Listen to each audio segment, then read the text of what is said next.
À voix haute, à voix mystérieuse. Jérôme Fouquet, Matt the Brain, Chasse à l'homme. Et si la rédemption m'était permise? Après une longue période de solitude, j'entrevois enfin un peu d'espoir à l'extrémité du tunnel. J'ai peut-être fait ce qu'il fallait pour le mériter. Ou peut-être que la roue du hasard n'arrête pas de tourner, forçant l'être humain à une résilience salvatrice. Ma fille a 19 ans dans 3 jours. Je n'ai aucune idée du cadeau qui lui ferait plaisir, nous commençons à peine à nous refréquenter. La juge des familles, en prononçant mon divorce, m'a octroyé le bonheur de voir Serena un week-end sur 2 contre l'avis de sa mère farouchement opposée à ce que je remette un pied dans sa vie. L'argument, farouchement défendu par mon avocat, réside dans mon changement d'environnement professionnel. Je me suis éloigné des affaires de meurtre sordides, des tueurs en série, des pédophiles, des détraqués sexuels. Mon ex-femme a accusé le coup, lors du libéré. Son nouveau mec l'accompagnait, un type épais, barbu, épaules carrées, smart, le genre viril. Il n'a pipé mot de la séance, se contentant d'une présence discrète. Y n'avait malheureusement pas pu être à mes côtés. Je l'avais imaginé vêtu du même kimono rose et aux billes à fleurs que lors de notre première rencontre dans son salon. Elle m'aurait sans doute permis d'appréhender plus sereinement la délibération, même si celle-ci me fut plus favorable que prévu. Ma fille étant majeure, elle aurait pu contester le jugement. Mais elle a décidé de m'accorder une deuxième chance. Le week-end qui s'annonce me procure une belle occasion de lui prouver mon attachement et ma stabilité mentale. Ne sachant pas quoi lui offrir pour son anniversaire, je lui ai laissé choisir. Sa réponse m'a un peu désarçonné. Étant sortie de la période des partiels de mi-année et souhaitant se défouler après des semaines à âner sur le code civil, elle souhaite m'entraîner dans une partie de laser game. Un genre de paintball dans une salle obscure avec des pistolets à infrarouge. Cela part d'un bon sentiment, elle pense à tort que j'aime le tir. Ironiquement, cela a toujours été ma hantise quand j'étais policier. Les armes à feu ne m'ont jamais procuré le moindre plaisir, même si je me suis acquitté de mes missions avec le plus de sérieux possible. Mon aptitude au tir, médiocre en début de carrière, s'est affûtée au fil des ans au prix de nombreux efforts. Moi, c'est Matt the Brain. J'ai touché de près le Graal des affaires policières en officiant comme capitaine à la célèbre Crime, au mythique 36 quai des Orfèvres. Mais désormais, j'usine à mon compte, en tant qu'enquêteur privé. Je travaille sur des enquêtes qui manquent parfois d'intérêt sur le papier, mais qui m'ont souvent dérouté et indéniablement fait grandir. Le samedi matin suivant se pose comme une fleur au milieu du gravier. Je ne m'étais pas senti aussi gai depuis longtemps. Serena sonne chez moi, munie d'un sac de sport dans lequel elle a rassemblé des affaires pour la nuit et de quoi se changer le lendemain. Je lui montre mon nouveau logis, un 2 pièces en plein cœur du 14e arrondissement.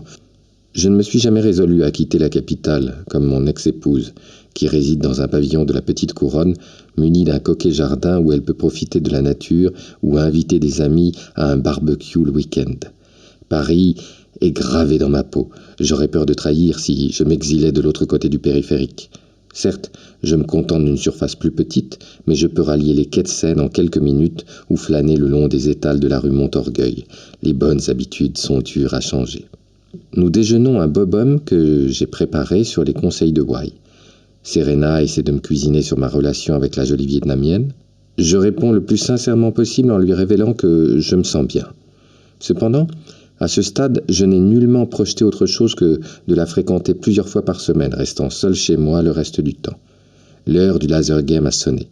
Nous arpentons l'avenue René Coty entre Alésia et d'Enfer Rochereau. Ma fille semble gagner par une franche alacrité, alors que j'essaie de masquer mon appréhension du ridicule. J'éprouve encore les plus grandes difficultés à me projeter en lapin noctambule qui fuit les rayons lumineux. Mais d'une, ça ravit ma fille, et de 2, les organisateurs de jeux pétillent de bonne humeur. En effet, 2 garçons à la mine juvénile, dynamiques et souriants, nous accueillent à l'entrée des lieux. De grandes lames en PVC clair tapissent un grand corridor où se croisent les joueurs. Les murs blancs cassés sont ornés de photos de people venus s'amuser. Footballeurs, hommes politiques, acteurs, tout le gratin semble s'être précipité dans ce laser game qui ne peut pourtant que se targuer de 2 ans d'existence. Les recoins ont été pensés pour accueillir de grands casiers numérotés pour déposer ses affaires. Nous avons droit à un brief sur ce que nous pouvons faire et ne pas faire tandis que nous enfilons par les épaules de pondéreux plastrons. J'écoute maladroitement le speech, l'œil attiré par un groupe qui remonte de la salle de jeu. Ils rient fort et paraissent exténués. Vu leur jeune âge, cela ne m'augure rien de reposant. Une femme d'une quarantaine d'années, plutôt svelte et musclée, dégouline de transpiration. Elle se tourne vers un autre participant, Hilar, qui se moque lui-même de sa prestation. Il a fini bon dernier sur 8. L'un des organisateurs remet la fiche des scores à chaque participant avec une analyse précise de ses kills et de ceux qui ont réussi à le dégommer. Rien n'échappe à la machine qui manifeste un esprit de délation sans faille. Elle pointe les retors qui vous ont tiré dans le dos ou encore ceux qui ont été vos cibles préférées, de quoi alimenter les règlements de compte à la sortie. Hannibal Lecter manque à l'appel. Il a dû se perdre dans le labyrinthe du sous-sol, prévient l'organisateur. Ma fille surprend mon inattention et d'un regard perçant me remet dans la préparation de notre future partie. Je ne déborde pas de motivation, mais me plie volontiers à ses desiderata pour ne pas représenter un frein à son amusement.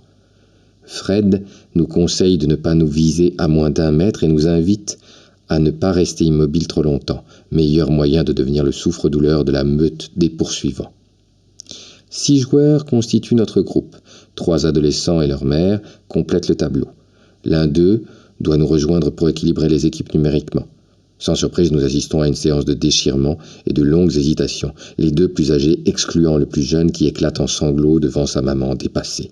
Fred finit par trancher en collant le plus jeune avec l'aîné et leur mère. Ils constitueront la team bleue. Nous hériterons de celui du milieu, à mon avis le plus filou des 3. Regard pernicieux doublé d'une attitude manifeste d'attiseur de feu. Une bonne pioche pour notre équipe, la team rouge. Quelques instants avant de débuter, je ne peux m'empêcher d'attraper au vol une remarque concernant le groupe de sortants. Le joueur manquant n'a toujours pas donné signe de vie. Étrangement, cela ne semble pas émouvoir Thomas l'organisateur qui précise qu'il s'agissait d'un joueur solitaire. Son matériel se trouvait à l'abandon, au sous-sol. Le malheureux a dû emprunter la sortie dédiée au personnel par erreur. Mes sens d'enquêteur s'éveillent. Je songe à rechercher le disparu quand nous pénétrons dans l'antre obscur, théâtre de notre défoulement pour les 30 prochaines minutes. Une nébuleuse vapeur se dissipe sous un fond de musique techno angoissant, nous dévoilant une partie du labyrinthe. La pièce ne paraît pas immense, mais se dote d'innombrables petits murets en bois qui constituent autant de recoins pour se cacher et carrefours en étoiles afin de maximiser les mauvaises rencontres. La conception semble extraite d'un esprit belliqueux. De petits escaliers et quelques plateaux surélevés, achevant de procurer des positions de tir dominantes. Notre jeune coéquipier opte d'emblée pour une stratégie attentiste. Dissimulée dans un coin de la salle, sans doute pour minimiser ses efforts, Serena, à l'inverse, bondit partout, fait feu de toute situation avec une certaine réussite. Je suis heureux de la voir s'amuser, profitant à fond du jeu et de l'instant. Sans surprise, elle prend pour cible la mère des ados qui démontre minute après minute une aptitude à la survie proche du néant, ponctuant les coups reçus d'un rire opulent. Je déambule dans toute la largeur et la longueur de la pièce, canardant mes ennemis tant que je le peux. Je me prendrais presque au jeu, si je n'avais en tête de savoir ce qui a pu arriver à Hannibal Lecter. Après un petit tour où j'ai été tué 3 fois en ayant fait mouche 4, je constate qu'il existe bien une issue de secours fléchée derrière un panneau personnel uniquement, agrémenté d'un imposant signe interdit au néon clignotant. Je m'étonne qu'un joueur ait pu prendre ce chemin, d'autant que la porte battante qui doit mener vers l'extérieur semble verrouillée à double tour. Je poursuis ma petite balade. Ma fille me propose un instant de lui assurer les arrières pendant qu'elle progresse vers une position ennemie. Je m'acquitte de ma tâche avec brio, dégommant le Benjamin de la fratrie adverse venue sournoisement attaquer Serena dans son dos. Je sanctionne cette éducation défaillante par un tir chirurgical dans le milieu du plastron. Ma fille lève le pouce dans ma direction avant de débusquer le frère aîné, éclipsé sur un des hauts abris dévolus aux esprits sadiques. J'ai déniché un 2e passage interdit, derrière un rideau, dans l'escalier que l'équipe adverse a emprunté pour entrer. Aucune raison de venir se cacher là. Nous sommes en dehors de l'aire de jeu. Cependant, un bloc-porte mobile en métal a été positionné à cet endroit en privant l'accès. Mon instinct me pousse à en avertir les organisateurs. Fred écoute mon récit, affolé. Ni Thomas ni lui n'ont condamné cette pièce, utile à l'entrepôt du matériel de jeu. Quand nous parvenons à y pénétrer, aidé d'un pied de biche, l'organisateur pousse un grand cri devant le corps sans vie d'Hannibal Lecter. Un trentenaire ventripotent à la barbe fournie. La brèche qui perfore l'arête de son nez entre ses deux yeux ne laisse aucun doute sur les circonstances de la mort. Aucun pistolet laser n'a pu cratériser le fond du pauvre homme. Fred appelle son collègue à la rescousse. Celui-ci ne semble pas moins perdu face à la gravité de la situation. Je prends les devants, leur contant ma longue expérience de policier. Je commence par enclencher le système d'alarme d'un coup de poing rageur pour signifier la fin de la partie et l'évacuation des joueurs à l'étage supérieur. Serena fait la moue devant cet arrêt de jeu prématuré. Pendant que nous attendons la police, je demande aux 2 maîtres des jeux de me livrer l'identité des membres du groupe qui nous ont précédés. Ils m'avouent en être incapables, ne recensant que des alias comme Neymar, Captain America ou encore Dark Vador. Des super-héros ou des joueurs de foot ne vont pas être d'une grande aide. Pas plus d'informations côté données bancaires, 5 des 7 participants ayant payé en cash. Je serais étonné que le meurtrier ait laissé son empreinte financière nous permettant de remonter la piste jusqu'à lui. Le seul indice probant se matérialise dans la photo de fin de partie où je dévisage 4 hommes et 3 femmes, la trentaine, sourire goguenard. Rien ne présuppose sur ce cliché un caractère meurtrier. L'assassin se cache pourtant parmi eux. Thomas m'indique que c'est la première fois que ces individus viennent dans leur salle. Je m'enquière de ceux qui sont venus seuls. Il me désigne une des femmes, puis se ravise, son copain l'accompagnait. Il y avait 3 groupes de 2. Non, peut-être un groupe de 4 et un de 2. Il éclate en sanglots, submergé par l'émotion. Son collègue Fred vient s'excuser pour lui. Il traverse une période difficile, sa femme l'ayant répudié récemment. Serena trépigne pour rentrer à la maison. Je ne peux qu'acquiescer, difficile de glaner plus d'informations. De plus, je n'ai été investi d'aucune enquête. Mieux vaut laisser la police s'en occuper. Par acquis de conscience, je prends une copie des photos et tends ma carte de détective privé au cas où la police ne puisse pas les aider à démêler cette affaire. Sur le chemin du retour, je fais amende honorable auprès de ma fille pour ma déformation professionnelle qui nous a fait perdre du temps et lui demande ce qui lui ferait plaisir pour dîner. Elle balaie mes excuses d'un mouvement de tête et m'avoue qu'elle aimerait manger du poulet grillé chez KFC. N'étant pas à une ineptie près et souhaitant que la journée soit la plus parfaite possible, j'accepte volontiers sa requête. Un sourire renaît aussitôt sur son visage. Elle me remercie chaleureusement, d'autant que mon ex-femme n'accepte pas cette junk food chez elle. Je comprends le bien fondé de cette hygiène de vie 2 heures plus tard, quand nous nous retrouvons devant un bucket, un bol géant en carton transpirant de poulet frit. En bouche, je sens le gras, le croustillant, mais très peu le poulet. Je m'efforce de ne pas montrer mon désamour pour le cow-boy texan qui a nourri des générations d'Américains à travers les âges. Serena savoure en grignotant par petites bouchées. J'amène la conversation sur le nouveau Jules de mon ex. Elle m'avoue mal le connaître. Il se montre plutôt effacé pour l'instant en sa présence. Je décide de laisser ma fille finir le bucket et me rabats sur le cornet de frites, plutôt bonne. Enveloppé dans un papier journal, je me surprends à lire un article sur un fait divers qui étale vertement l'histoire de Kevin, 28 ans, tué d'une balle en pleine tête. Je me pétrifie quand je comprends où il a péri. Serena me détaille ses prochaines vacances avec ses 2 meilleurs amis aux Canaries. Son regard tamponne le mien. Je lui désigne le morceau de papier essuie-feu. Elle sursaute malgré elle. Je demande au garçon en polo rouge, casquette qui nous a servi la date de parution du journal. Il m'avoue qu'il s'agit du jour même. Kevin a donc succombé hier en pleine partie de laser game dans le 13e arrondissement. Je sens, d'un coup, que Serena se tend comme un ressort. Elle me dit bader car elle nous a attirés dans un guêpier cet après-midi. « Tu n'y es pour rien, ma chérie, » je lui dis. « Le risque 0 n'existe pas. » Quand même, je m'en veux. Je n'irai plus au laser game de ma vie. Je ne crois pas qu'on puisse raisonner comme ça, sinon on ne vit plus. Dis-moi, papa, tu as frôlé la mort plusieurs fois durant tes enquêtes. Comment as-tu fait pour continuer? En plus, tu avais une famille. S'il t'arrivait malheur, comment aurions-nous fait? Oh, ta mère se serait trouvé un nouveau Jules plus tôt, dis-je d'un ton persifleur. Ma fille glousse. Tu es grave drôle, papa, tu sais. Je sais. Non, sérieusement, j'ai choisi ce métier en pleine conscience. J'ai accepté les risques qui allaient avec. Et c'était avant de rencontrer ta mère. D'ailleurs, je l'ai rencontrée lors d'une de mes enquêtes, donc heureusement que j'ai été au bout de mes convictions, sinon tu ne serais pas là aujourd'hui. Sérieux? Vous vous êtes rencontrés durant une enquête? C'est grave d'art. Tu me l'avais jamais dit.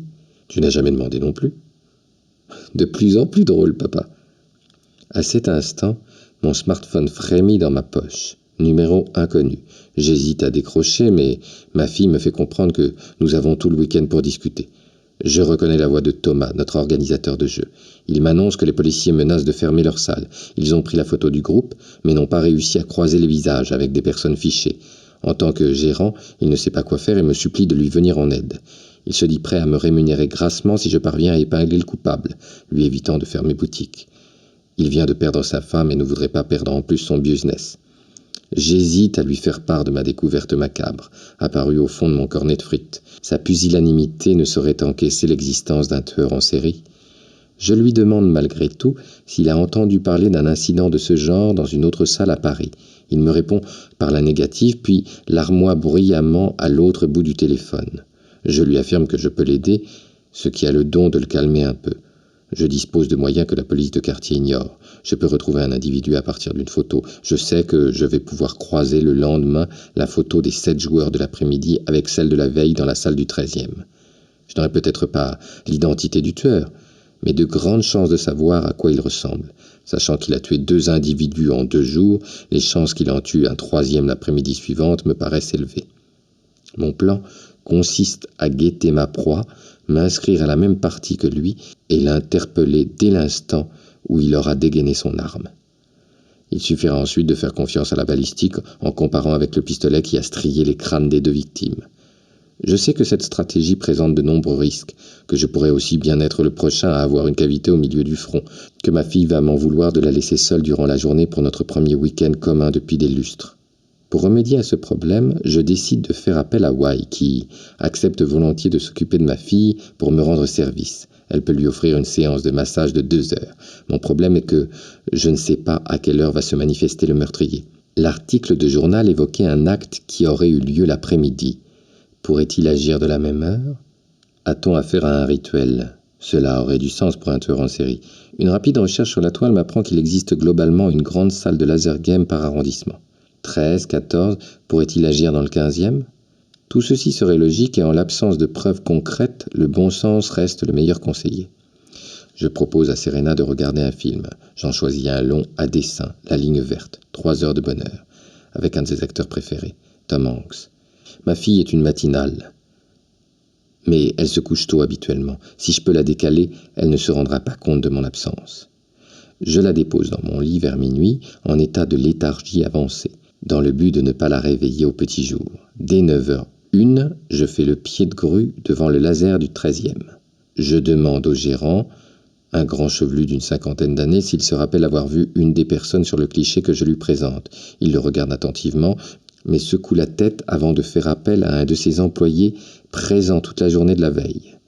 Un jeune rouquin glabre se présente à moi, arborant de petites lunettes cerclées de métal qui ne parviennent pas à atténuer son air candide. Il regarde les photos et me dit se souvenir d'un d'entre eux, venu jouer à la partie de 16 heures. Je sens l'excitation poindre malgré moi. Ma théorie du rituel prend forme. Serena et moi ayant débuté notre partie à 16h30 la veille. Je connais désormais le visage du criminel avec qui j'ai rendez-vous pour en découdre. Un type lambda, taille moyenne, stature moyenne, brun, aux cheveux courts, petite barbe. Un air de touriste détendu venait prendre du bon temps. Quand je rentre chez moi, ma fille émerge à peine. Je l'émerveille avec des croissants et un jus d'orange pressé. De plus, la surprise que je lui propose pour l'après-midi la met en joie. Pour l'instant, hormis la partie raccourcie de laser hier, le week-end se déroule à merveille. Maintenant, je dois faire attention. Je sais mon timing serré, mon organisation doit être sans faille. Je dois déposer ma fille au salon, à l'extrémité de la rive droite pour 15h30 précise, puis me présenter à ma partie de laser à 16h, à l'autre bout de la rive gauche. Heureusement, je peux compter sur mon petit scooter pour me faufiler dans la capitale sans subir les bouchons. Mon premier week-end avec ma fille a redonné un peu de sens à mon existence décrépite. La sentir près de moi me redonne une pincée de foi en l'existence. La vie redevient possible. Je vais peut-être chasser ces vieux démons qui alourdissent mes pensées. La matinée se déroule dans une parfaite harmonie. Nous enchaînons les parties de Scrabble et les fous rires. Je lui prépare un tartare maison pour le déjeuner à ma façon. Serena trépigne de savoir ce que je lui ai préparé. Elle se montre affable et curieuse au moment de rencontrer Wai. Puis, quand elle découvre qu'elle va se faire masser pendant 2 heures, elle bondit de joie. Elle a toujours aimé se faire dorloter. Je souris du contraste avec le délire d'excité de la gâchette qu'elle m'a imposée la veille. Je la laisse entre les mains de Beau, que je sais experte. Je lui avoue en profiter pour faire une course, mais lui promets de revenir à l'issue du soin pour déguster le thé et discuter avec Wai. Puis, j'enfourche mon scout et mets les gaz vers l'autre bout de Paris. 15 minutes plus tard, je me présente au laser game aux abords de convention. L'organisateur, un certain Simon, geek assumé arborant un t-shirt noir de Star Wars, des cheveux courts, lissés sur le côté et de grandes lunettes rouges, m'avertit que nous sommes 6 et que les autres combattants ne devraient pas tarder. Durant l'attente, je rejette subrepticement un coup d'œil à la photo pour me remémorer le visage du meurtrier. Je repense à ma fille. L'ironie veut que je sois en train d'empêcher un acte mauvais pendant qu'elle subit les bienfaits d'un autre. Les 5 joueurs arrivent enfin. Je repère ma cible. Il affiche le même air décontracté et jovial que celui de la photo. Je jette un coup d'œil aux autres participants et sens tout de suite que quelque chose cloche. J'ai l'impression d'avoir déjà vu 2 d'entre eux. Un petit à lunettes, sec et au crâne rasé, et un blond massif et moustachu qui doit avoir une ascendance viking. Simon demande les noms de code pour les équipes. J'essaie de garder mon calme pendant que mon cerveau mouline à 10 000. Je mesure maintenant l'étendue de mon erreur. J'étais focalisé sur un tueur. Je n'avais pas idée qu'il s'agissait en réalité d'un groupe de 3. Cela change toute mon organisation. Je ne pourrais pas me précipiter sur l'un d'entre eux, ne sachant pas lequel serait le tireur. À supposer qu'il n'y ait qu'un tireur. Ce qui veut dire que mes 2 compagnons de l'équipe bleue, 2 étudiants à la mine fanfaronne, courent un grand danger. Il ne me reste qu'une solution, m'assurer que je serai la cible. Je me tourne vers le blond au moment où il repositionne sa bacante. OS 117, joli nom de code, ça veut dire que vous êtes maladroit aussi ? Le type fronce les sourcils, encaissant les stockades, puis il éclate de rire. Ça veut dire que je suis fan du personnage, mais ne vous y fiez pas, c'est un très bon tireur. Je pense que vous allez vous en apercevoir très vite. J'espère bien, j'ai plutôt un très bon niveau à ce jeu. On va voir si votre équipe peut suivre la cadence. Ils se regardent tous les 3. Je sens qu'ils cogitent. Cette provocation est-elle suffisante pour me désigner comme l'homme à abattre ? Nous pénétrons chacun de notre côté dans l'enceinte du laser. Je ne suis pas surpris cette fois quand une musique rock tapageuse et une fumée blanchâtre remplissent l'air. Je fais signe aux 2 étudiants, à peine plus âgés que ma fille, de rester derrière moi. J'avance à pas comptés en serrant mon pistolet factice dans une main et mon taser de l'autre. Je n'ai pas le choix. Je dois neutraliser les 3 ou espérer que l'un d'eux dégaine rapidement son arme. Mais je n'ai pas effectué 10 pas que mes 2 compères me font faux bond pour gagner une plateforme aérienne au milieu du jeu. Tant qu'ils y sont, ils ne craignent rien. L'endroit me semble trop voyant pour être la cible de vraies balles. Je progresse dans le labyrinthe, gagné par un début de stress. Une ombre file devant moi. Je la suis. J'essaie de me mettre dans la peau du chasseur. Les 2 victimes ont été tuées par devant, une balle entre les yeux. Il est joueur, mais respecte un code d'éthique. Je ne risque pas de coups bas dans mon dos. J'imagine qu'il veut impressionner à la régulière en dégainant vite. L'image du cow-boy de KFC me vient d'un coup en mémoire. Je dois juste veiller à ne pas me trouver coincé dans sa ligne de mire. Je tente de ramper pour brouiller les pistes avant de braviser. Cela ne m'empêchera pas de me faire dégommer. Par contre, une chose est sûre, cela annihilera mes chances de fuite. Étrangement, je ne vois personne, n'entends personne. Foutue musique d'ACDC. Puis, d'un coup, une lumière rouge flash à quelques mètres de moi. Ils essaient de m'attirer dans un guet-apens. J'ai repéré la position d'où provenait le tir et décide de la contourner pour le surprendre. J'envoie un éclair rouge sur ma droite, puis prends sur la gauche. Je progresse lentement dans un corridor long et étroit. Si quelqu'un surgit devant ou derrière, je serai pris. J'essaie de faire abstraction de la musique et de mon pistolet factice. Ceci n'a rien d'un jeu. Je dois en finir vite, mais sans me précipiter. J'imagine qu'un des 3 voyous m'attend sagement en bonne position à une pression de phalange de m'expédier dans l'au-delà. Je me dis qu'un vrai flingue m'aurait sûrement rassuré, mais je n'ai pu renouveler mon port d'armes.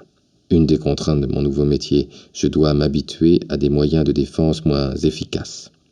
J'avance dans le dédale des chemins, puis accède à un carrefour. Je retiens mon souffle.